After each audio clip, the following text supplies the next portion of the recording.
Shalom,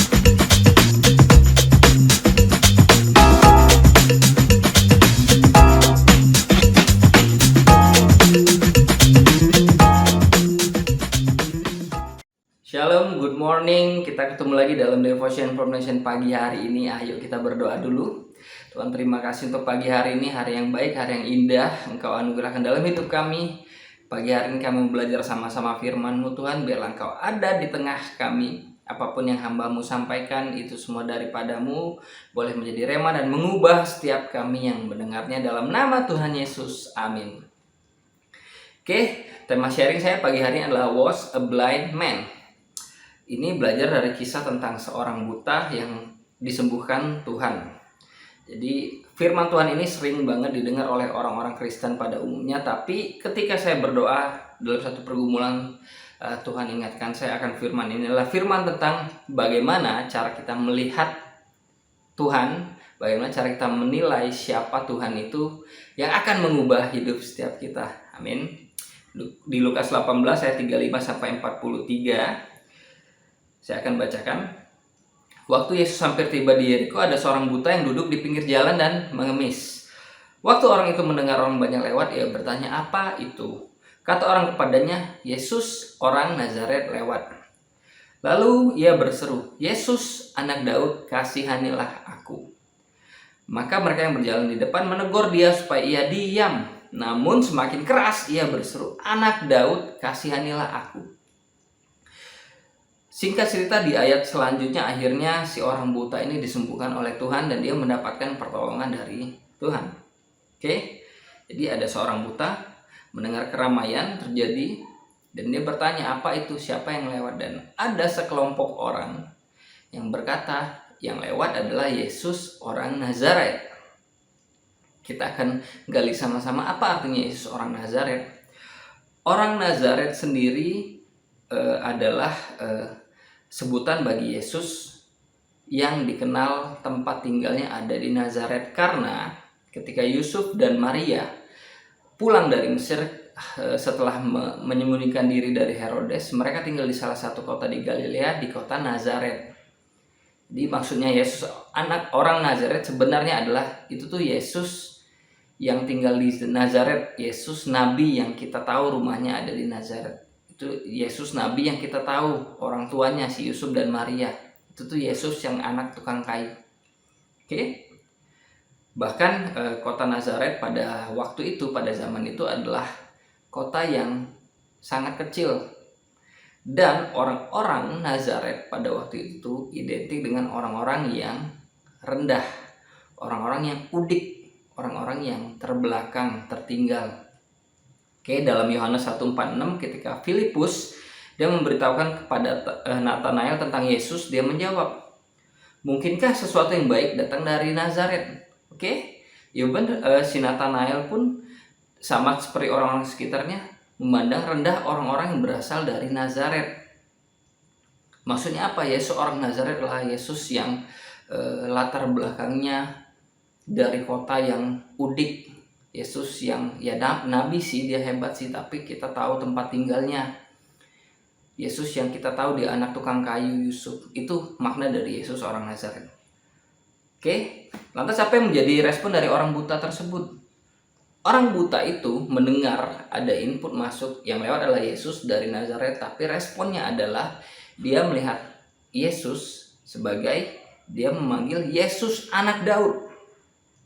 Oke, ketika dia disuruh diam, bahkan dia makin keras berseru, "Yesus anak Daud." Anak Daud artinya apa? Yesus anak Daud artinya adalah Yesus sang Mesias, sang Mesaya.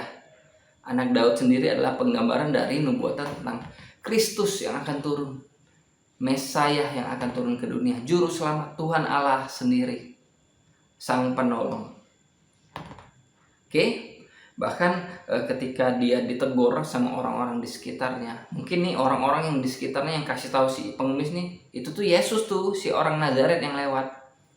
Tetapi apa? Mungkin mereka heran loh, ternyata si pengemis ini tidak melihat Yesus sebagai hanya seorang nabi yang kita tahu tempat tinggalnya. Tidak hanya melihat Yesus yang berasal dari kota yang kecil, anak tukang kayu. Tapi orang buta ini melihat Yesus sebagai Mesaya, sebagai Tuhan yang turun, juru selamat Kristus sendiri. Sehingga orang-orang yang mungkin memberitahu itu menyuruh dia diam. Tapi apa yang dilakukan? Dia makin keras berseru kepada Tuhan. Lalu bagaimana dengan hidup kita ketika kita mengalami satu isus? Mungkin kita dalam kondisi yang sulit, keramaian terjadi, kegoncangan terjadi, badai terjadi dalam hidup setiap kita. Dalam kita struggling, seperti apa sih kita melihat Tuhan kita? Seperti apa kita menilai Tuhan kita? Apakah kita melihat Tuhan kita sebagai Allah yang kita tahu asalnya dari surga? Kita tahu Allah kita bersemayam di surga. Sehingga kita selalu merasa kita sendiri untuk menghadapi pergumulan. Karena Tuhan Allah kita ada di surga dan rasanya sulit sekali digapai.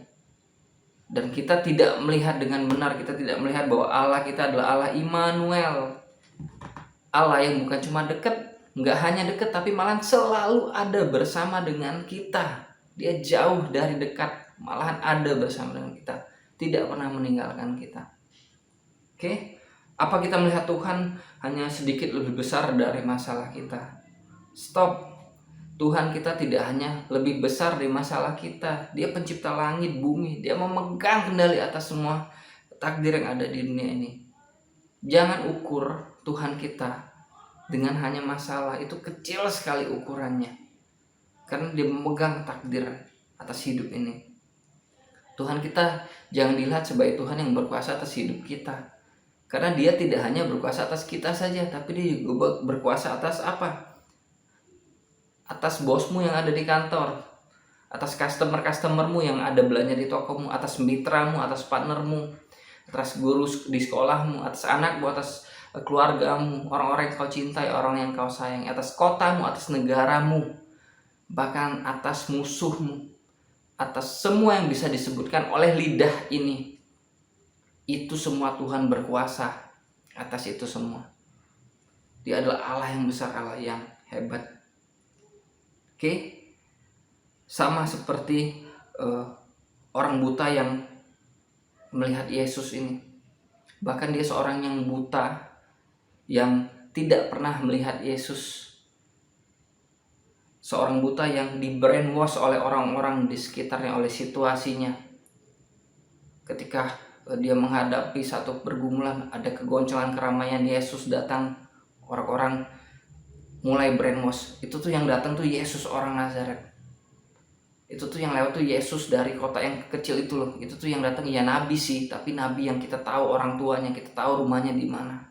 Yesus dari Nazaret. Bahkan ketika dia disuruh bungkam oleh orang-orang tersebut, disuruh diam, dia tetap berseru, Yesus anak Daud. Semakin keras dia berseru, Yesus anak Daud. Dia memegang satu nama yang dia percayainya, Mesiasnya, penyelamatnya, penolongnya, juru selamat yang dapat mengubah matanya yang buta itu menjadi bisa melihat kembali. Nama yang lebih besar dari segala nama yang bisa dilihat oleh, disebut oleh lidah ini. Sama-sama Yesus, tapi bagaimana kita melihat Yesus itu? Oke? Orang buta saja dia tahu bagaimana melihat Yesus dengan benar. Jauh lebih dari orang-orang yang dapat melihat, tapi mereka buta untuk melihat siapa sebenarnya Yesus itu. Mari kita mulai lepaskan selaput dari mata kita. Kekhawatiran, kesedihan, kepahitan, kecewaan, ketakutan yang membuat kita ini buta, yang menghalang kita untuk dapat melihat Tuhan dengan benar. Tidak hanya menyebut nama Tuhan, Yesus saja. Sama-sama Yesus, tapi bukan Yesus orang Nazaret, melainkan Yesus Mesaya, Yesus anak Daud. Oke? Sehingga ketika terjadi keramaian, terjadi goncang, datang kita berseru kepada Tuhan, Tuhan Yesus anak Daud, Tuhan penolongku, Kristusku, Mesayaku. Bahkan tidak ada satu intimidasi pun yang dapat menyuruh kita untuk diam, menyuruh kita bungkam, dan kita akan mendapatkan pertolongan yang daripada Tuhan kita. Amin. Mari kita berdoa. Tuhan, terima kasih sekali lagi untuk hari ini, untuk pagi hari ini Tuhan. Engkau sendiri Tuhan yang meneruskan firman ini, biarlah Apapun yang hamba-Mu sampaikan, Tuhan terus sempurnakan, Roh Kudus sempurnakan, agar itu boleh tertanam di hati kami, bertumbuh dan mengubah hidup setiap kami. Kami boleh melihat, tidak hanya memegang nama Yesus, tapi kami melihat Yesus, Tuhan Allah kami, dengan cara yang berbeda, dengan cara yang benar, sehingga kami akan mendapat pertolongan dan hidup kami diubahkan. Kami bersyukur Tuhan dalam nama Tuhan Yesus. Amin. Terima kasih sekali lagi. Semoga firman pagi hari ini memberkati. Sampai jumpa di Devotion Formation selanjutnya. God bless you.